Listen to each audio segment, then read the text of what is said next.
El Señor esté con vosotros. Lectura del Santo Evangelio según San Juan. En aquel tiempo disputaban los judíos entre sí: ¿cómo puede éste darnos a comer su carne? Entonces Jesús les dijo: en verdad os digo, si no coméis la carne del Hijo del Hombre y no bebéis su sangre, no tenéis vida en vosotros. El que come mi carne y bebe mi sangre tiene vida eterna, y yo lo resucitaré en el último día. Mi carne es verdadera comida y mi sangre es verdadera bebida. El que come mi carne y bebe mi sangre habita en mí y yo en él. Como el Padre que vive me ha enviado y yo vivo por el Padre, así del mismo modo el que me come vivirá para mí. Este es el pan que ha bajado del cielo, no como el de vuestros padres que lo comieron y murieron. El que come este pan vivirá para siempre. Esto lo dijo Jesús en la sinagoga cuando enseñaba en Cafarnaúm. Palabra del Señor. Bien, queridos hermanos, habemos papa, tenemos papa.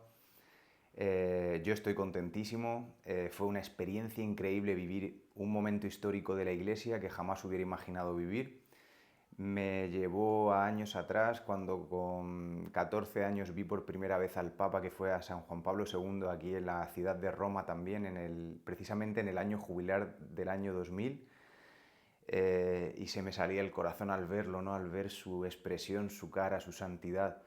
Luego ya he ido a muchísimas jornadas mundiales de la juventud desde aquel año del 2000 y he visto a Benedicto XVI, al Papa Francisco y ahora a León XIV. Yo estoy muy contento, tengo que decir que era uno de los que para mí era candidato firme y lo tenía en el puesto más arriba, tengo que decirlo, porque precisamente una cosa que a mí me hizo mucho conectar con él y engancharme fue pues que siendo estadounidense de Chicago, ¿no? Nacido allí, de madre española, de padre italo-francés, pues siendo agustino, ¿no? De la orden de los agustinos, dejara todo para irse a Perú, tantísimos años como ha estado en Perú en la misión, siendo obispo de la diócesis de Chiclano, luego tomando también posesión del Callao, un cura que ha atendido al camino neocatecumenal,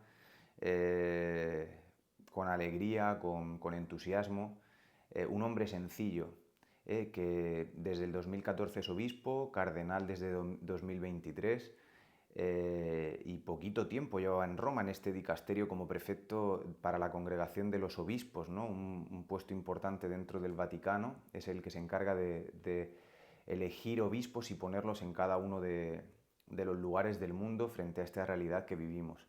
Yo tengo que decir que lo primero que me ha llamado la atención ha sido su nombre, León XIV, porque muchos quieren, bueno, cada uno puede hacer una lectura de un mismo acontecimiento, ¿no? Y muchos asocian que San Francisco de Asís es uno de sus mejores amigos, y es cierto que de hecho, si no me equivoco, está enterrado allí cerquita de San Francisco, en la capilla donde está en Asís los restos de Francisco, están también los de León.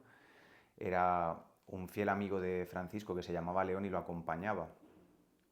Pero yo me atrevería a decir que más bien la lectura de este acontecimiento va por el último León, ¿no? El último León, que ha sido de finales del siglo XIX, que es León XIII, y que pues es un papa interesantísimo, porque ha sido un papa que se ha abierto a la modernidad, que le ha tocado un tiempo bastante difícil, un tiempo convulso. Estaba muy preocupado por la situación de los operarios, de los obreros, de los salarios, de la esclavitud laboral.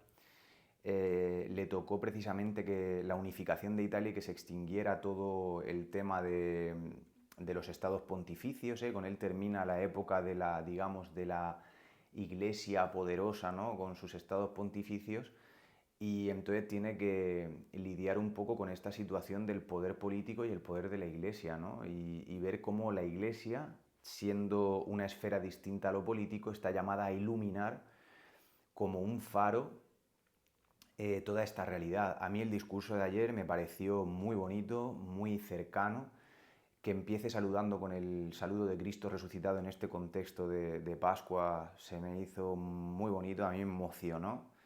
Y luego ver también pues todo el discurso, analizarlo, ¿no? Mencionando a su predecesor, al Papa Francisco, con este toque hablando en español que también me gustó mucho, aludiendo a la misión en Perú.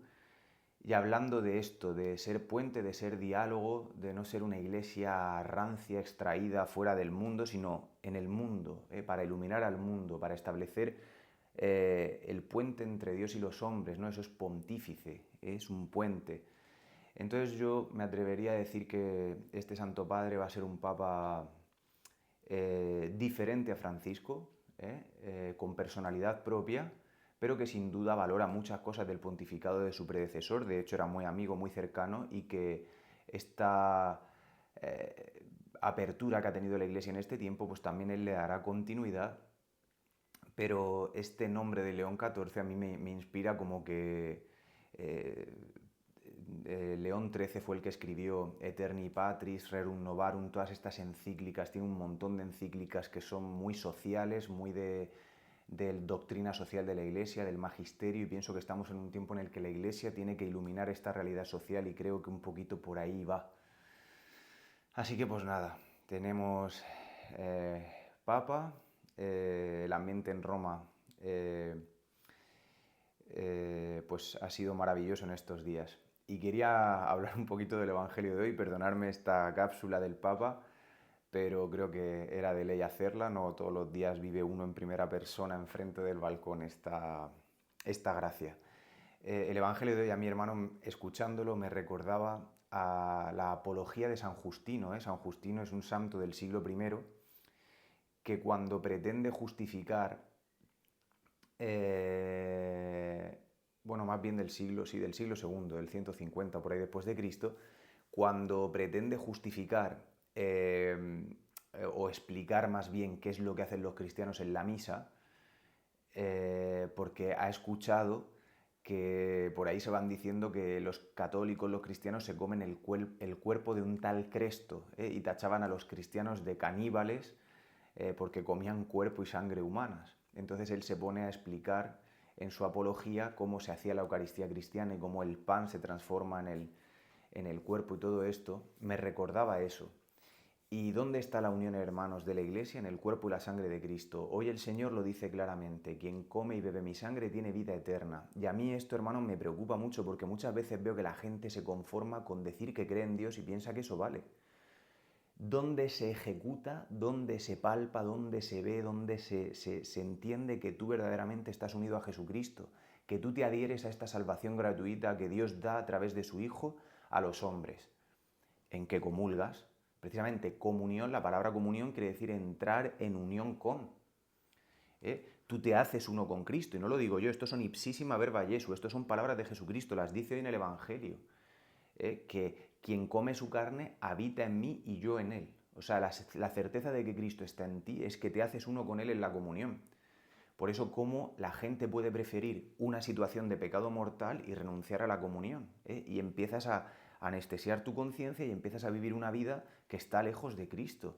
Pues la certeza es comulgar el cuerpo y la sangre de Cristo. ¿Que el Señor puede salvar a alguien que nunca haya recibido este anuncio y que a lo mejor no ha comido el cuerpo y la sangre de Cristo? Pues la misericordia de Dios es infinita, no lo sabemos, pero lo que sí sabemos es lo que dice Cristo hoy en el Evangelio. Ya en quien se le ha anunciado esta verdad y la rechaza, quien rechaza el cuerpo y la sangre de Cristo, porque al final rechazar el cuerpo y la sangre de Cristo, ¿cuándo lo rechazas? Cuando estás en pecado, no puedes comulgar. Te alejas de la salvación. No es que el Señor te condena, es que tú te alejas de la salvación, tú te privas. Por eso, y sobre todo con los jóvenes, cuando estábamos en las asambleas de la Eucaristía, yo les decía, pero vamos a ver, confesaros, y no 5 minutos antes de la Eucaristía como un trámite para poder comulgar. A lo largo de la semana, prepárate para recibir el cuerpo y la sangre de Cristo. Precisamente ayer, antes de ir a la fumata en la que salió el Papa, me hacía gracia que estaba en un restaurante romano con otro sacerdote amigo comiendo, y son gente muy cristiana, de abolengo aquí, romano, los del restaurante, que son amigos, doña María y don Julio, y precisamente me hablaban de esto. Me decía don Julio: es que yo recuerdo cómo antes había una preparación para comulgar. Dice, no como la gente ahora que se toma un café, un corneto, ¿no?, de pistaquio, de tal, y se va a la Eucaristía a comulgar. No, hay una preparación, hay un ayuno eucarístico, ahí vas a recibir al Señor. Y vamos perdiendo lo sagrado, los signos, y en el fondo pues no nos damos cuenta de lo que estamos recibiendo. Es impresionante, hermanos, ver que Dios ha bajado del cielo y que se parte por ti, y que no, la Eucaristía no es, como dicen los protestantes, un recordatorio de la última cena o algo sentimental o algo así con aires de despedida del Señor, que no, es el cuerpo y la sangre de Cristo, la Pascua que se actualiza en cada Eucaristía.